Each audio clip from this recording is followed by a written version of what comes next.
Hello my friends, welcome to my YouTube channel. अगर आप लोगों को मेरी स्टोरी चैनल की स्टोरीज अच्छी लगे तो लाइक शेयर सब्सक्राइब जरूर से जरूर करना। और मैं आज आप लोगों को 3 स्टोरी सुनाऊंगी और आप सुन के बहुत एंजॉय करोगे। पहली स्टोरी है, मेरा नाम सोनाली है। मैं अपने ही घर का, अपनी बिल्डिंग का एक स्टोरी आप लोगों के साथ शेयर करना चाहती हूँ। मैं कोलकाता में रहती हूँ। हमारे बिल्डिंग में करीब करीब हमारे 15 से 16 मेंबर्स रहते थे। और फिर उस बिल्डिंग में सब कोई अपना अपना ही घर था। तीसरी मंजिल में एक आंटी रहा करती थी। हम लोग जब से आए थे वो आंटी को हम लोग जानते थे, वो वहीं पे रहा करती थी। उनके 2 बच्चे थे और उनका हस्बैंड, उनकी सास उनके साथ रहा करते थे। आंटी ज़्यादातर अपनी उम्र की औरतों से बातचीत नहीं किया करती थी, बस बच्चों को बहुत प्यार करती थी। मुझे तो हर दम बुला के चॉकलेट दिया करती थी। आंटी थोड़ी सी अजीब थी। अचानक अपने हस्बैंड के साथ लड़ाई शुरू कर देती थी बेवजह। उसके हस्बैंड काफ़ी परेशान रहते थे अंकल। उनके दोनों बच्चे उनसे काफ़ी डरते थे। आंटी उनको ना मारती थी ना डांटती थी, फिर भी वो लोग अपनी मम्मी से थोड़ा दूर दूर रहते थे। पूछने पर उनकी छोटी जो बेटी थी उसने कहा कि मम्मी को कुछ हो जाता है रात को, पता नहीं क्या होता है। खैर, वो आंटी मुझसे तो बहुत अच्छे से बात करती थी, मुझे प्यार करती थी, मुझे अच्छी लगती थी। एक बार मेरी एग्ज़ाम स्टार्ट हो गए मैट्रिक का। मैं रात भर पढ़ाई करने का डिसाइड की और सोची कि देर रात के बाद ही मैं सोऊंगी। मैं अपना पढ़ाई कर रही थी, नोट्स वगैरह सब कुछ मैं टटोल रही थी। अचानक से मुझे थोड़ी सी नींद आने लगी और अच्छा भी नहीं लग रहा था। तो मैंने सोचा कि मैं छत में जाती हूँ, क्योंकि वो जो आंटी थी वो हमेशा छत में बैठी रहती थी शाम के बाद। उसके बच्चे कहते थे कि वो रात को सोने ही नहीं आती थी, वो सुबह आती थी, यानी कि भोर 5 बजे वो घर घुस जाया करती थी। वो घर का कोई काम भी नहीं करती थी। उनके जो बाई आती थी वो काम करती थी और उसकी सासू माँ ही उनका खाना पीना बनाते थे। इसी तरह उनका ज़िंदगी चल रहा था, हम भी देखते थे। लेकिन आंटी का बर्ताव बाहर लोगों के साथ बहुत अच्छा होता था, इसीलिए कोई इतना कुछ नहीं कहा करते थे। फिर ऐसे हुआ, मुझे नींद नहीं आई तो मैं छत पे चली गई। जाने के बाद मैं देखती हूँ आंटी एक बैठी हुई है एक चेयर में और मेरे तरफ उनका पीठ है। उनके बाल भी घुंघरालू थे और खुले हुए थे। मैंने कहा, क्या आंटी आप आज भी बैठी हो, आप सोएंगी नहीं? आंटी ने मुझे कुछ नहीं कहा। फिर थोड़ी देर में बोली कि हाँ, चली जाऊंगी अपने टाइम पे। लेकिन तू यहाँ क्यों आई है? तू चुपचाप यहाँ से चली जा, अपने घर जा। तुझे नहीं पढ़ना है तो सो जा। मैं समझ में नहीं पाई कि आंटी को कैसे पता कि मैं पढ़ाई कर रही थी। मुझे अच्छा नहीं लगा तो मैं यहाँ आ गई। मैं थोड़ा सा सोची, फिर आंटी के थोड़ी सी मैं करीब गई थी। आंटी मेरे और देखी। बाप रे, मुझे वो दिन याद आता था, कभी मैं डर जाती हूँ। आंटी की आंखें बिल्कुल इंसान की आंखें जैसे नहीं थी, एकदम रेड होके जल रहे थे। चांद की रोशनियों से ही आंटी का आंखें विजुअल हो रहे थे और चेहरा बिल्कुल ब्लैक लग रहा था। मैं ये देखकर आंटी को कुछ बोले बिना नीचे आ गई और अपने घर में आकर मैं लेट गई। सारी रात मुझे नींद नहीं आई, तबीयत काफ़ी ख़राब होने लगा था। सुबह उठ के मैंने मम्मी से कहा कि मम्मी, मैंने ऐसे ऐसे देखा आंटी को। मम्मी ने मुझे डांटा और कहा, तू गई क्यों थी ऊपर? खैर, मैं काफ़ी डर गई थी। मैं सोच रही थी कि मैं पता करूं कि आंटी के साथ क्या है, जो कि आंटी ऐसे रात भर बैठी रहती है। और फिर आंटी की आंखें भी ऐसे दिख रही थी और आंटी इतनी काली नहीं थी। उस दिन रात को जो उनका चेहरा था वैसा नहीं थी और उनका आवाज़ भी अच्छा सा सुनाई पड़ता था दूसरे दिन। लेकिन उस दिन बहुत भारी आवाज़ में वो मुझे कुछ बोल रही थी। फिर मैं उनकी छोटी बेटी से फिर से मैंने पूछा। उनकी बेटी जो थी छोटी सी थी और वो 5th में पढ़ती थी। उसने कहा, मैंने कहा था ना दीदी कि मेरी मम्मी को रात को कुछ हो जाता है और वो ना जाने क्यों छत पे बैठ जाती है। मेरी मम्मी रात को खाना भी नहीं खाती है और सुबह खाती है तो 10 लोगों का खाना खा जाती है। ये सब के बारे में मैं बहुत सोची, लेकिन उसके बाद मुझे पता चला कि ये कुछ ऊपरी भी हवा होगा आंटी के ऊपर में, जो कि उनके घर वाले मानते नहीं हैं, इसलिए आंटी को शायद दिखाते भी नहीं हैं। ये सेकंड स्टोरी है। दिव्या। मैं झारखंड से बिलोंग करती हूँ। मैं अपनी एक हॉस्टल का स्टोरी आप लोगों के साथ शेयर करना चाहती हूँ। एक बार की बात है, मैं अपने कॉलेज में जब एडमिशन ली तब मुझे एक घर में किराए पे मैं रहने लगी अपनी एक सहेली के साथ। उसके बाद मेरे मॉम डैड ने मुझे कहा कि तेरे कॉलेज से ये घर दूर है, उस हॉस्टल में ही तेरा ट्राई करते हैं। मेरे पापा ट्राई करने के बाद मुझे हॉस्टल में सीट मिल गया और मेरे साथ मेरी उस सहेली को भी। हम दोनों हॉस्टल में रहने लगे, एक ही कमरे में थे दोनों।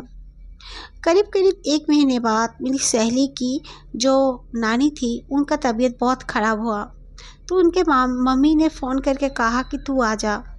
तो मेरी सहेली का जो घर था हमारे कॉलेज से यानी कि ज़्यादा दूर भी नहीं था। वो बस में बैठी और मुझे बोली कि मैं 2 दिन बाद आऊँगी। मैंने कहा ठीक है। मैं अपने कमरे में अकेले ही सो रही थी।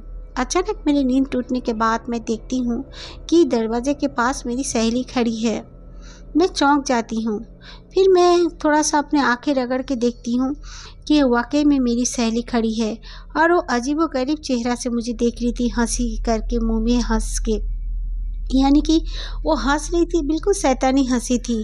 फिर मुझे होश आया, मैं तो दरवाज़ा बंद करके सो रही थी, फिर मेरी सहेली यहाँ पे कैसे आई। खैर फिर मैंने सोचा कि ज़रूर आ गई होगी, उसके पास भी तो रहता ही है चाबी, तो की से खोल कर मेरे पास आ गई होगी। मैं फिर सोने का कोशिश करने लगी मुंह घूम कर, क्योंकि मेरे नींद में थी मैं। उसके बाद अचानक से मुझे थोड़ा सा दिमाग में ठनका कि वो तो बोली थी 2 दिन बाद आऊँगी। मैं जल्दी से उठ के लाइट ऑन की तो देखती हूँ कमरे में कोई नहीं है, लेकिन मुझे जैसे लग रहा था कमरे में मेरे अलावा कोई और है। यही नहीं, और किसी का सांस लेने का भी आवाज़ जैसे आ रहा है, ज़ोर ज़ोर से। किसी ने जैसे मेरे गर्दन में फूंक मारी। इतना सा मेरे साथ हुआ जब मैं दौड़ते हुए दरवाजे को खोला और पड़ोस में जो पास में ही यानी कि मेरे बगल में रहने वाली एक दीदी रहती थी, मैं ज़ोर ज़ोर से उसका दरवाज़ा को पीटने लगी। उसने दरवाज़ा खोला और कहा क्या हुआ। मैं कुछ बोल नहीं पा रही थी, मैं काफ़ी डरी हुई थी। उसने मुझे पानी पिलाया, उसके बाद पूछी कि क्या हुआ। मैंने कहा कि ऐसे ऐसे मेरे साथ हुआ है। तो उस जो दीदी थी उसको इतना भी नहीं पता था कि मेरी सहेली उसी दिन यानी कि गई है अपने मम्मी के पास। तो मेरी सहेली ने कहा नहीं नहीं, तुझे अकेला नहीं सोना चाहिए था। ओके कोई बात नहीं, आज तू हमारे साथ सो जा। मैंने उनका बेड ही शेयर करके मैं सो गई। फिर दूसरे दिन मैं पढ़ाई कर रही थी। पढ़ाई करते करते अचानक से मेरे दरवाजे पे नॉक होता है। मैं ओपन करती हूँ लेकिन दरवाजे पे कोई नहीं होता है। कॉरिडोर काफ़ी सीधी और फिर बड़ी सी थी। मैंने झांक कर देखा, कोई नहीं था।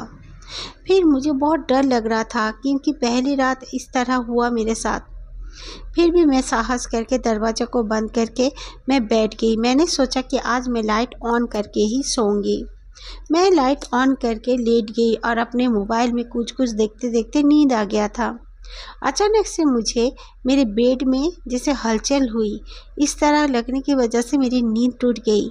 मैंने जब देखा आंखें खोल के तो मेरा लाइट सारे ऑफ थे, यहाँ तक कि मेरा जो नाइट बल्ब था वो भी बंद था। मैं काफ़ी डर गई और मैं चिल्लाना चाहती थी लेकिन ना जाने क्यों चिल्ला नहीं पा रही थी।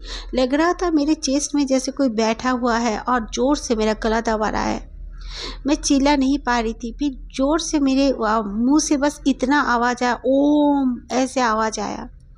ये आवाज़ आते ही मैंने देखा कि मेरा शरीर बिल्कुल हल्का हो गया। मैं उठ के बैठी, अपने फ़ोन का फ्लैश लाइट ऑन की, इधर उधर देखा तो कोई नहीं था। मैं फिर से वही दीदी के पास चली गई। दीदी ने कहा कि ऐसा तो कुछ हमारे साथ हुआ नहीं है आज तक, पता नहीं तेरे साथ ऐसा क्यों हो रहा है। हमारे जो हेड थी, हमें जो देखभाल करती थी, वार्डन थी जो हमारे हॉस्टल में, सुबह मैंने उनसे इस बात का जब जिक्र किया, शेयर किया उनसे, तो उन्होंने बताया कि वहाँ पर 2 लड़कियाँ रहती थीं जो कि बहुत लड़ती भिड़ती थी। उसके बाद दोनों लड़की ही हॉस्टल छोड़ के चली गई। उसके बाद तुम दोनों ही आए हो। पता नहीं क्या बात है, ऐसा तो कुछ कभी ने किसी ने भी हमें शिकायत नहीं किया। मैंने कहा मेरा रूम चेंज कीजिए, लेकिन वो जो वार्डन थी उन्होंने कहा रूम खाली है ही नहीं। तो फिर मैंने अपने पेरेंट्स से फ़ोन किया, मैं घर ही चली गई, अपना सहेली को भी बता दिया। मेरी सहेली भी उस हॉस्टल में दोबारा रहना नहीं चाहती थी।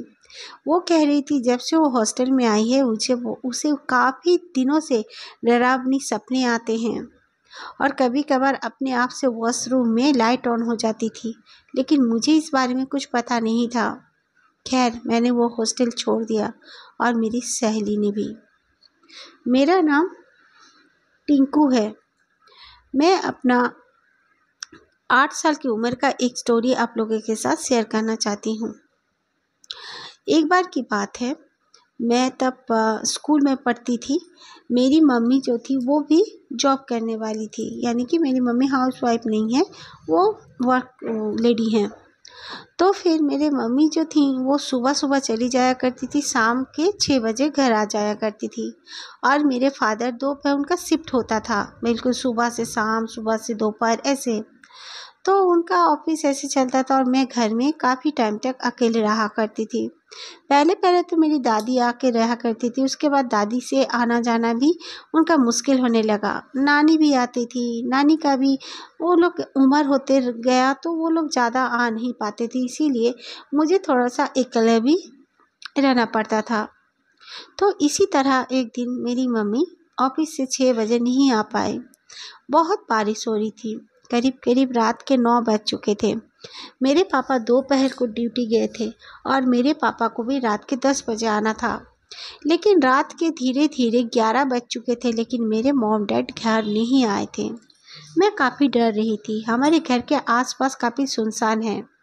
हम लोग फर्स्ट फ्लोर में रहते हैं और ग्राउंड फ्लोर में जो लोग रहते थे वो लोग बिल्कुल मतलब इतना चुपचाप रहते और हम लोग से मिलते जुलते भी नहीं थे। उनका कुछ दुकान था, कुछ शहर में कुछ दुकान था, वहाँ पे जाना आना करते थे। और फिर उनकी कोई बेटी भी नहीं थी, आंटी अंकल उनके दो बेटे रहते थे। तो खैर मैं क्या करूँ, मैं कुछ समझ नहीं पा रही थी। काफ़ी बारिश हो रही थी और फिर मुझे भूख भी लग रही थी। मैं रोने लगी तो अचानक से दरवाज़ा नॉक होता है। मैं सोची कि मम्मी या पापा कोई आ गए होंगे। मैंने दरवाज़ा खोला तो देखती हूँ कि मेरी मासी आई हुई है, मेरी बड़ी मासी। मैं बहुत खुश हो गई और मैंने कहा क्या बड़ी मासी आप अचानक से आए हो? मैं इतनी छोटी थी लेकिन मैं काफ़ी बात करके आ करती थी। मेरी मासी आ गई और फिर मुझे खाना वाना खिलाई। मैं बहुत खुश हुई।